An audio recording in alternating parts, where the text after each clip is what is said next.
Okay, here we go. Uh, Last video for Chapter 7 homework, last exercise. We have some transactions here for Ozark during 2018. So let's take a look at these transactions here and see how we would incorporate those into our framework. The business was started when the company received $48,000 from the issuance of common stock. So same transaction we've seen repeatedly so far this semester. So we have our cash going up by 48,000 and our common stock going up by 48,000. And over here in our statement of cash flows, we see that increase in cash that we have over there in our cash account. And were we dealing with a bank or owner here? Yes, we were. We were dealing with an owner when we sold them those shares of stock. So this will be a financing activity. Okay, so let's look at the second transaction. We purchased equipment inventory of $176,000 on account. So we purchased equipment inventory on account. So our accounts payable is going to be going up, and as is our inventory. Cash was not impacted, so no statement of cash flows impact. Retained earnings wasn't impacted, so nothing over there in our revenue or expenses.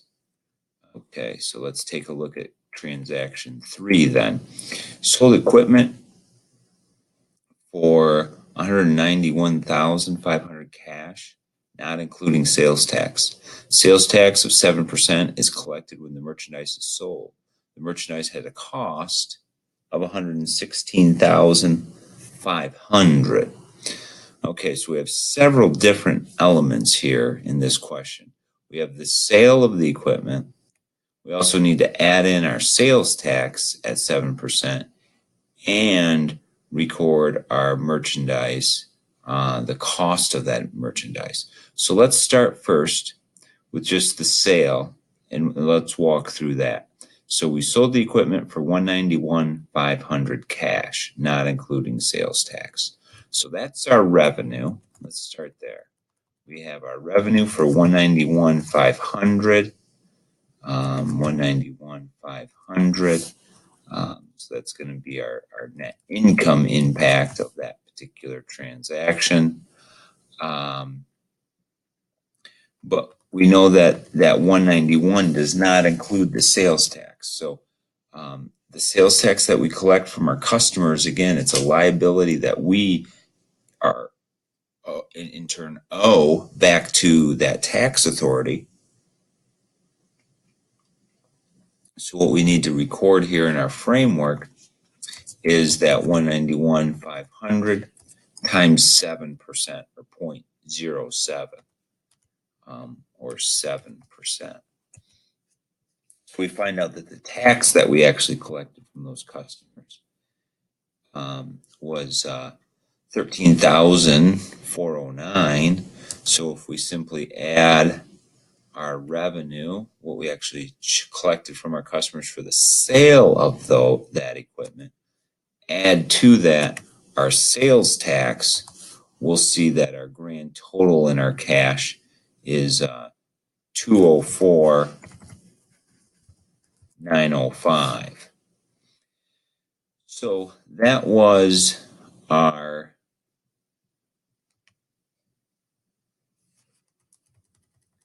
that's our sale transaction. To that,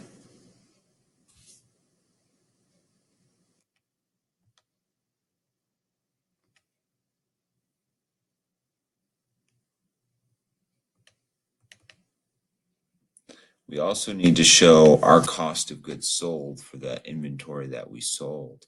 So we also have our $161,500, the cost of that merchandise that we sold. So we're going to show that as our inventory coming down, $116,500, as well as our retained earnings to show the cost of those items. So we have an expense there.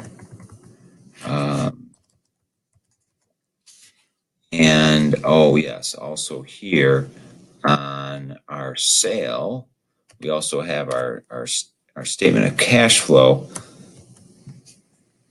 the cash that we actually collected from those customers, the full amount. Again, we're reflecting the cash that came in from those operating activities. So that 204,905, that's the cash we actually collected. We'll turn around and pay this, but not just yet. Okay, let's take a look at transaction 4. Provided a 6-month warranty on the equipment sold. Based on industry estimates, the warranty claims would amount to 5% of the sales. So we need to record that warranty payable, that warranty obligation we have related to that equipment that we sold. So 5% of the sales, so 5% of the 191,500. So let's take a look and see how we would record that into our framework here for transaction 4.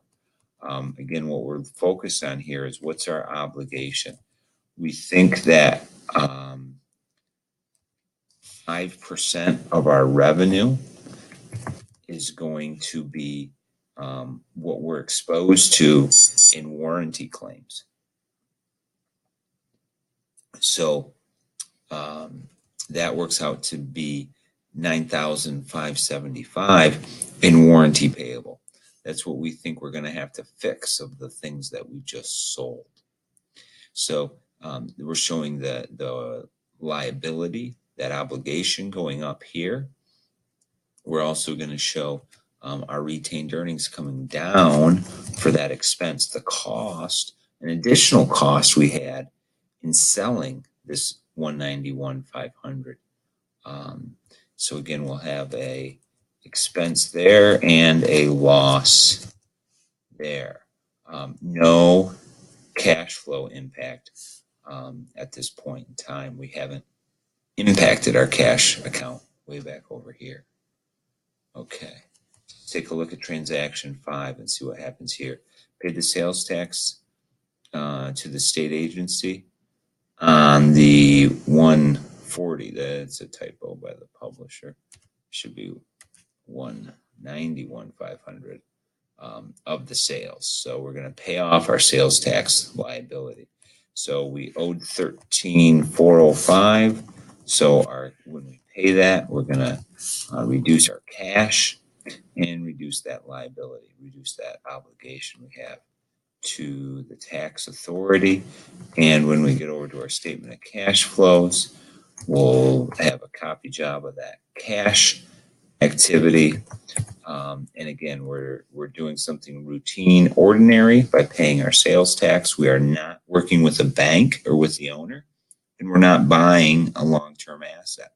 So again, we can get to operating activities a few different ways. Okay, let's take a look then at our 6th transaction. On September 1, 2018, we borrowed $21,000 from a bank. This note payable had a 7% interest rate and matures March 1 the following year. So we borrowed money from the bank, so our cash balance is going to go up 21,000, and our notes payable is going to go up by 21,000. When we get back over to our statement of cash flows, we have 21,000 that our cash went up by. We're dealing with a bank, so we're talking about our financing activities. Okay. Paid $5,800 for warranty repairs during the year. So we paid for warranty. We paid part of that obligation we had that we recorded up here in number 2 or 3. So we paid for those warranty repairs. So our cash is still going to be coming down, $5,800, and we're paying off part of this warranty. We're fixing some of the things that came in that broke. We're kind of tying that back to these sales back over here that we made earlier during the year. Again, because cash was impacted, we're going to go over to our statement of cash flows. We paid $5,800 dealing with our customers, making repairs on warranties. Dealing with customers is an operating activity. Okay. Number 8, we paid operating expenses of $53,500. Paid expenses, it's pretty slam dunk. So paid $53,500 for operating expenses.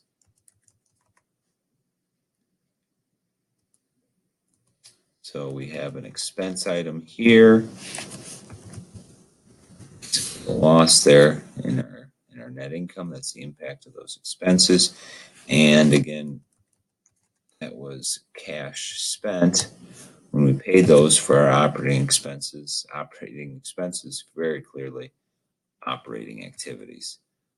Number 9, paid $125,000 of accounts payable. So again, we're making a payment, so negative $125 in our cash account, and we're paying off folks that we bought that inventory from, whoever those vendors, suppliers might be.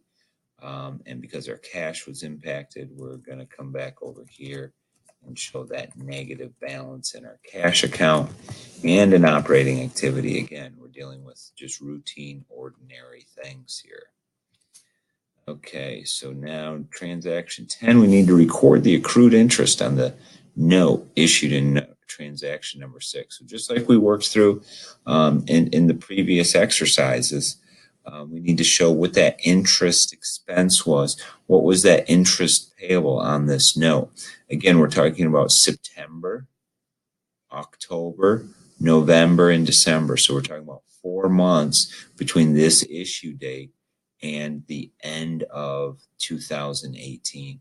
So we have a $21,000 note payable, 7%. So let's work through that math just right here in our framework spreadsheet. So we're talking about how much interest do we actually owe? Well, for the whole year, we're going to owe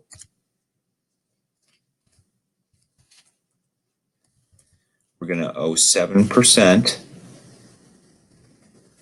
of $21,000. So for the whole year, we would owe $1,470, but we're not talking about the whole year.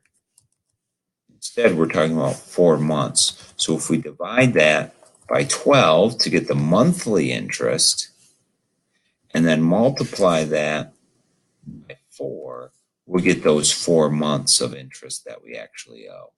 So at this point in the game, we owe $490 of interest. We haven't paid it yet, but we still owe it. And that interest is an expense. It's a cost of us borrowing that money. So it's going to bring down our retained earnings, bring down our profit, but we haven't paid it yet. So no statement of cash flow impact because we actually haven't made that cash payment yet for that interest that's due on that note payable. So after we get through recording all of our activity here, we need to put together our financial statements. So first up, if we look at our income statement, we want to just pull out our key items here. So we have our revenue of $191,500. So you guys had your template there in Connect, but kind of just do the same type of math here. So we're just going to start off with our revenue. Next, we're going to go to our cost of goods sold, the inventory that we sold during the year. So $116,500. So we have our cost of goods sold for $116,500. So then our gross profit is going to be our revenue minus our cost of goods sold. So that leaves us with $75,000 to pay our operating expenses, which for this particular period of time, our operating expenses, we had our warranty. We also had our regular operating expenses. So let me see here. How did we have that set up on our income statement? We're gonna segregate those out. So we're gonna have both our operating expenses and our warranty expenses separate items. So operating expenses were $53,500, and our warranty expense was $9,575. So then at that point, our total operating expenses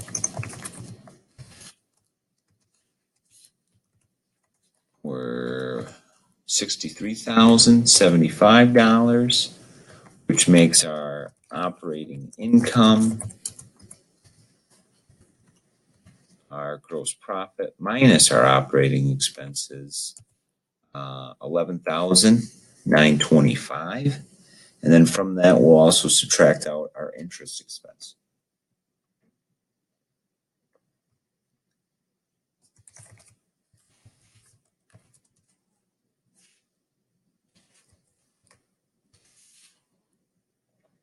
So our net income at the end of our income statement for this particular period will be our operating income minus our $490. So our bottom line net income is going to be $11,435. And when we look to our balance sheet, all we're simply going to be doing is working these particular accounts into our balance sheet. So our assets include cash and inventory.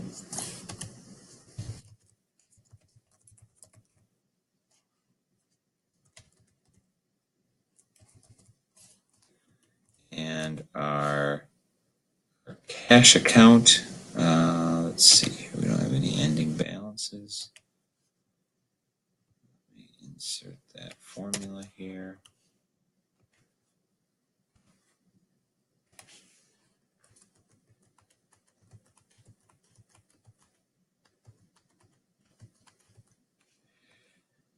So our ending cash balance, $76,200. Our inventory balance, $61,500. So our total assets at that point would be $137,700. Then we go over to our liabilities, and there we have our accounts payable. We also have our sales tax payable. We also have our warranties payable. We also have our interest payable. We also have our notes payable.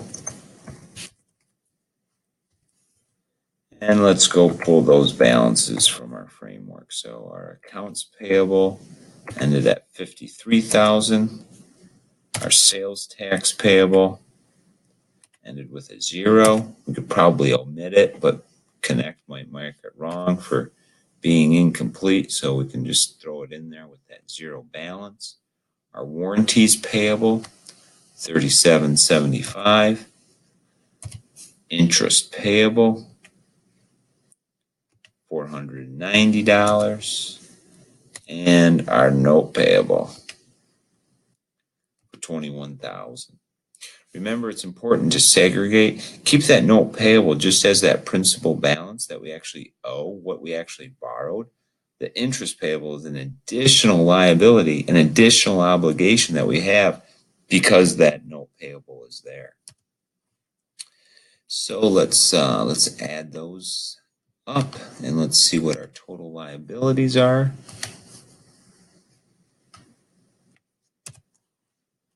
We have $78,265 in total liabilities. Then we have our equity, we have our common stock, as well as our retained earnings. In our common stock account, let's see, we sold that for $48,000.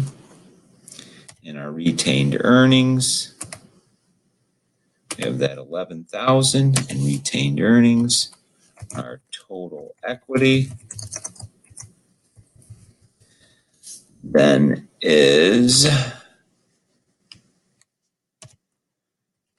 $59,000. So our total liabilities and equity, let's see, drum roll please, are $78,000 plus $59,000, $137,700.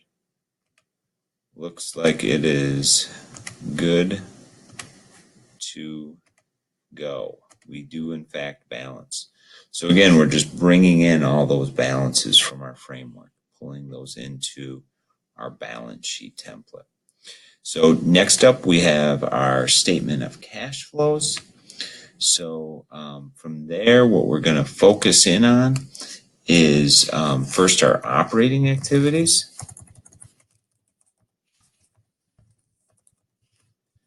And within our operating activities, we're going to look at the cash inflows from customers. We're going to look at the inflow from sales tax. We're going to look at the outflow for inventory. We're going to also need our outflow for expenses and our outflow for our sales tax. So let's go back to our framework. Let's see if we can fish those out here. Let's go to our framework. Let's go over here to our statement of cash flows. Let's see. Our 191,500 is the cash inflow from our customers. Our inflow from sales tax was actually just that 13,405 that we had in sales tax coming in. Our outflow for inventory, let's see, what did we actually pay?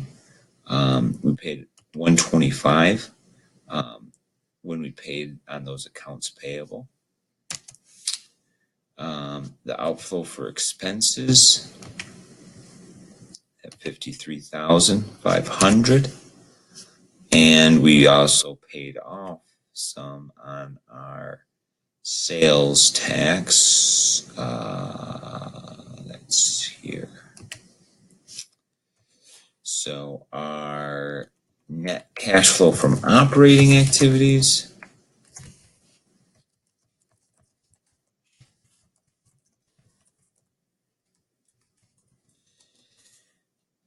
is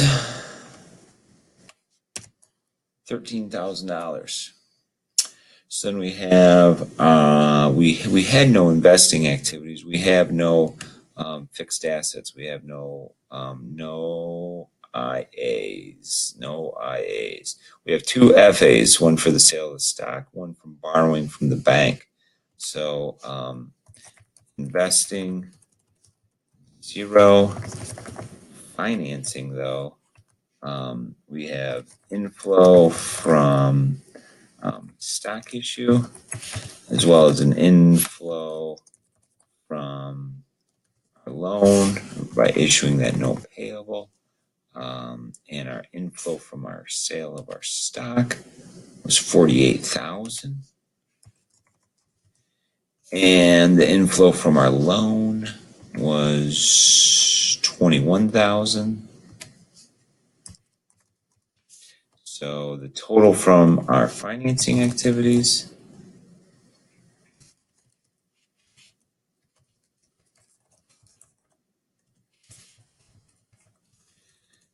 is going to be $69,000. These two together. And where does that leave us? Our change in cash was $13,000 plus nothing plus $69,000. So our change in cash was $82,000. Cash at the beginning of the year was zero. We just started our company. Cash at end of year hopefully was $82,000 on our balance sheet. Let's go back there and check that out. No, 76,200. What did we mess up here? Let's go back and find that out. We have our 191 coming in from our customers. Let's add this up here. That's 76,200. Okay, so we divvied up our 191 500 and added to that the sales tax. So that's a grand total of 204, which we have there. So let's maybe make that green because we're good to go on that. Looks like we're maybe missing our warranties payable. So we did not include that warranty payment in with our operating expenses. So we need to come back here, and the operating expenses, it's going to be not only our operating expenses, but also our warranty claims that we paid. There we go. Now we're getting that 76,200 that we needed to get that cash balance to agree to our balance sheet. So we're happy now. So we found that mistake there in our expenses. We now have that working together to get our full amount there that we had in expenses, part for our operating expenses and also part for those warranty claims that we actually paid for during the year. Now that last question asks us, what is our current liabilities? And really what we're asking there is, remember, are any of these liabilities past 1 year as far as when they're actually due? Our accounts payable are probably going to be due within a month or two. So that's definitely current. 1 to 2 months. Sales tax payable is zero balance, but that's probably, it's already been paid, so nothing really to talk about there. Warranties payable, probably going to be due. It would ultimately depend on what our warranty obligation looks like. How long do we have that warranty out there for those customers? But most likely, we're going to always consider these current, as they could come due any day. The risk there is that we could actually have all of that come due tomorrow if all those customers came in to get that paid. Our interest payable, that's due in March, so that's going to be due 2-3 months here from the end of 18. So that's definitely current. And so is our notes payable. That whole balance is going to be due there at the end of that note payable term. So all of our liabilities are then current liabilities. So the answer for that last question there is all of them, or 78,265 for this particular example. So I hope that makes sense. I hope your homework went well. Please tune into our last video, which will provide a brief introduction into Chapter 8. Thanks so much, guys. Have a great day.